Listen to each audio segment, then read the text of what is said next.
Today's story is chapter 70. Like the earth, women are strong and unmoving. A man who failed in business came home and told his wife despondently, "I'm finished. You might as well know the truth. Everything of ours is being repossessed, down to the last stick of furniture." He expected her to wail, but instead she smiled. "That's too bad," she said.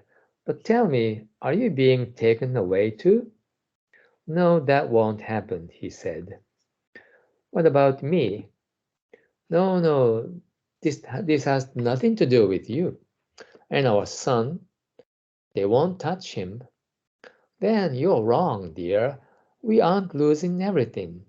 Our greatest treasures are safe, our health and our precious son, with his whole life ahead of him. We are just taking a little detour, that's all. If we put our minds to it, we can still get all the money and possessions we could possibly want." Her encouragement raised the man's spirits immediately, and he was able to weather the crisis. Scientists once did an experiment where they put rabbits' legs in casts. The bugs grew angry and did all they could to free themselves, shaking their heads and biting at the cast. They paid no attention to their feed and only gnawed away in futility. The does, however, only gnawed for the first hour or so. When they saw the task was hopeless, they gave up and proceeded to eat and sleep as needed without wearing themselves out. As might be expected, it was the bugs who were first to weaken and die. The foolish weakness of the bugs and the innate strength of the does have their echo in the behavior of men and women. Come to think of it, women generally have a longer lifespan than men. Like the earth itself, women are strong and unmoving. So, this is a story about the difference. It's between men and women. Uh, I think it's just a biological difference, or I don't know where does it come from. There is clearly such difference. It's not the author is not a sexist, but yes, for some people they might take this story as a little bit sexist, but um, men and women have different role in general. Uh, of course, this is just generalization, so there are some exceptions. Usually, women are more compassionate and men are more strict. So in Buddhism, it's compared to compassion and wisdom, which are the two aspects of Buddha's enlightenment. All the Buddhas has both deep compassion and wisdom. This is just an analogy. Human beings also have compassion and wisdom, but they are really limited. So it's no comparison with that of Buddhas.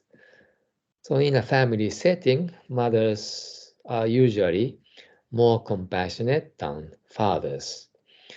And generally speaking, fathers are more strict than mothers, and they are in charge of disciplining. So usually children are a little bit afraid of fathers, and they like mothers more. Mm. So this, yeah, of course, I said there are some exceptions. Some fathers are very kind and compassionate. Yeah. So yeah, actually they are all based on their karma. So, yeah, karma makes our character. But according to today's story, it reminds me of this. Mothers are usually compassionate because they know they are more intuitive, and their intuitive are very strong, and they know human nature very well.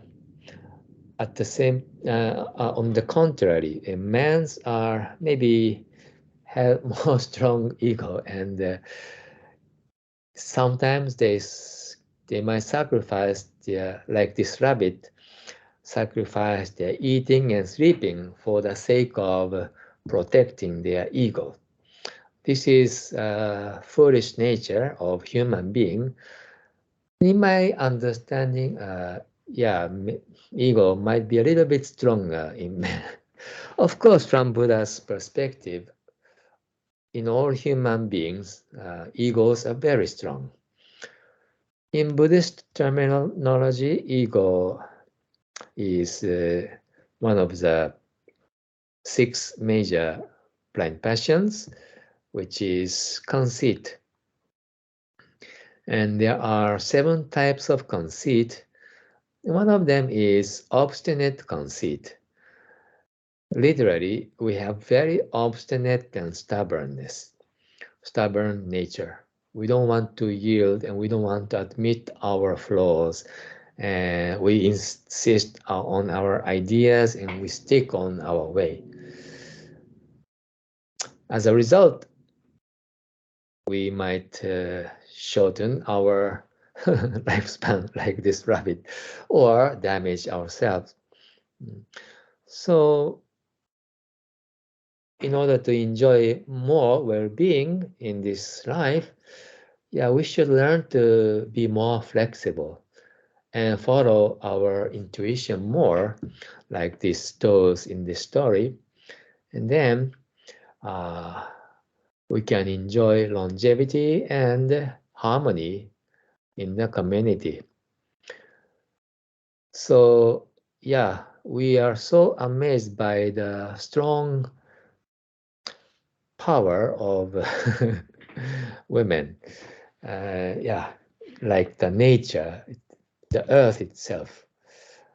Yeah, we should all want like should be like that.